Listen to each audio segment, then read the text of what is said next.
Minquel Limbrick, the most wanted fugitive this morning in the state of Georgia, and he had a lengthy criminal past. Overnight, I learned he had served 2 stints in prison between 2003 and 2012 and had a number of run-ins with law enforcement here in Sumter County, including an active warrant for his arrest on kidnapping charges at the time of Wednesday's shooting. Now he is charged with the murder of a young police officer, gravely wounding another. And Amanda, we should tell you that within just the past few minutes, we have confirmed from the GBI that the body found inside that home there at Allen and MLK Boulevard in Americus is, in fact, that of a police shooting suspect, Minquel Limbrick, 32 years old, the center of a very intense manhunt involving. They were very concerned about the safety of the officers, the safety of the public, and what might happen when this man was cornered.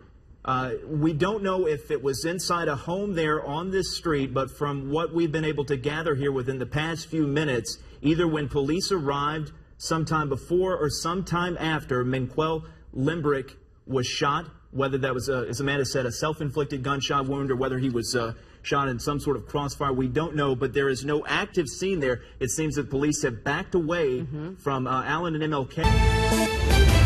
Updating breaking news this morning, we now know the name of a man found shot to death overnight at an Albany business. The victim was found at a tax office on Palmyra Road. WALB News 10's Caitlin Chastain is live at the Lamar Park Center. Kevin, our top story this morning, one person wounded in a shooting overnight in Mitchell County. It's still trying to confirm if this was an officer-involved shooting. Taking you live to the scene there. It happened around 2 this morning on Mallard Road in Sale City. We believe law enforcement was on the scene when that shooting happened and called for paramedics. We don't know the name or condition of the person who was shot and what led to that shooting. You see GBI agents there on the scene focusing on that white car there in the background. We're going to have more updates. And you are joining us live here in downtown Albany. Cade Fowler alongside Melissa Hodges for this 26th annual celebration of Lights Parade. Pretty soon, the streets here in downtown Albany are going to be busy. There's going to be lots of floats coming through, marching bands, as we mentioned, dancers, a lot of talented people from the community. In this year's parade, because it gets bigger and bigger every year, they've actually extended it a little bit. They have. And there's nothing more patriotic than holding Old Glory while standing in the middle of a hurricane. Okay.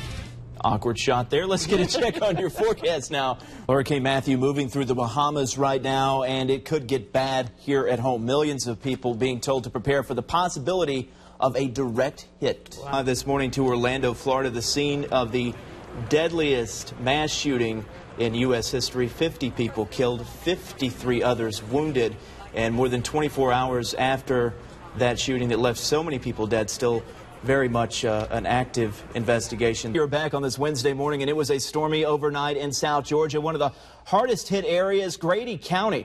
First Alert meteorologist Andrew Gordon is live there. He has been out in Storm Tracker 10. And Andrew, I guess the question a lot of folks there in Grady County are asking is if a tornado actually touched down. In Calhoun County, where a possible tornado touched down overnight, damaging homes and even causing some injuries. Yeah, at least one mobile home was destroyed in the Dickey community, tossed into the highway. Amazingly, 2 people inside somehow survived. Now, we pick up our team coverage in Dickey this morning. That's outside of Morgan. WALB News 10's Desiree Duncan live at the scene with a look at what's left of that mobile home. Desiree.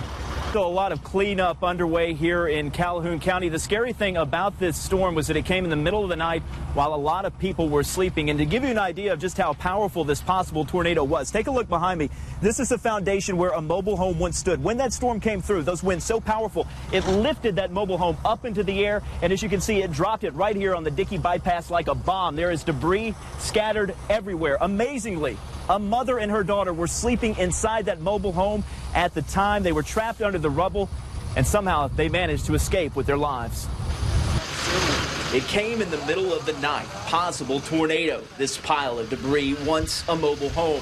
Mother and daughter inside when it went airborne. One of my deputies arrived first, Jeremy Deal. He got here first, and he had found them out there. And I think they was, I don't know if they was hollering or talking to him. He found them on this side of the road, which the trailer was on this side of the road, and I reckon it blowed him over here with all the damage. Ricardo Wilkerson suffered a broken hip and arm. Her daughter, Danielle, broken ribs. I understand they're banged up, but they're going to be okay. But look at the damages, it could be a lot worse. The storm came through just before 3 a.m. The wind so powerful, trees were splintered, metal was twisted. Just up the road in Edison, 2 mobile homes destroyed. One man inside suffered only minor injuries. A mess. I'm not used to seeing something like this. It's something you see in pictures. Pictures that tell a story of a storm that amazingly claimed no lives. Yeah, when you look at this, just what is scattered here amongst this debris field is what it is. Just personal belongings lying everywhere. Trees are down. Speaking of that mobile home, as you can see, that's part of the foundation as well. Just this huge piece of twisted metal. Crews are out here on the Dickey Bypass. Part of the road is closed due to debris in the roadway. A number of trees are down here throughout Calhoun County. Power is still out to some homes and crews working to restore it. It's going to take these guys a while to get all of this mess cleaned up. But amazingly, when you see all of this debris out here, the damage that was done, the fact that there were no fatalities is simply amazing. And of course, we're going to have more on this possible tornado that touched down in Calhoun County coming up on WALB News 10 at 5 and 6. The National Weather Service, I should tell you, will also have a survey team out here sometime today to confirm if it was in fact a tornado that touched down here. Carla? The FBI and the U.S. Marshals now involved in this manhunt, and they're hoping that $30,000 reward for his capture will get people talking. This morning, the bounty is high for a suspected cop killer. 32-year-old Minquel Limbrick on the run now, hours after police say he gunned down 2 officers. It's a tremendous loss to our family. It's been many, many years since we've had an officer fall in the line of duty here in Americus. It happened around 9:30 Wednesday morning at an apartment complex near the campus of Georgia Southwestern State University. America's police officer Nicholas Smar and GSW safety officer Jody Smith responding to a domestic disturbance. Police say when they encountered Limbrick, he opened fire, killing Smar and badly wounding Smith. And just moments after the shooting, Limbrick posting this video to Facebook. I don't miss y'all folk, man. At a press conference last night, the GBI reaching out to the fugitive. Enough violence has occurred today.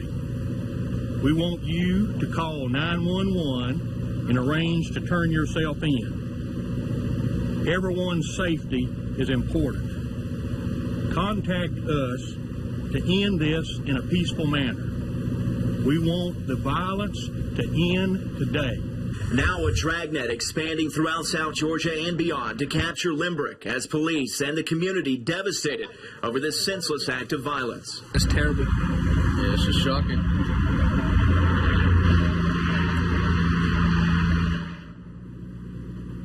And that shooting placed Georgia Southwestern State University on a lockdown yesterday. It happened just less than a half mile away from where this command center is set up. Right now, there are dozens of local, state, and federal law officers that are involved in this massive manhunt, and they will not stop until he is captured. And I should tell you that Officer Smar is the first America's police officer to die in the line of duty by gunfire since 1923. Carla? Getting hurt, in the crossfire. There's a number of different things that can go wrong in these situations, as we've seen unfold across the country, because even though this tragedy happened here, hitting very close to home, this is something that police agencies, law enforcement across the country are dealing with, sadly, almost on a weekly basis. Number of officers dying in the line of duty, and it is so tragic here. It's tragic anytime a law officer loses their life in the line of duty. But in this case, we're talking about 2 young men that had just started their careers. And about to be married.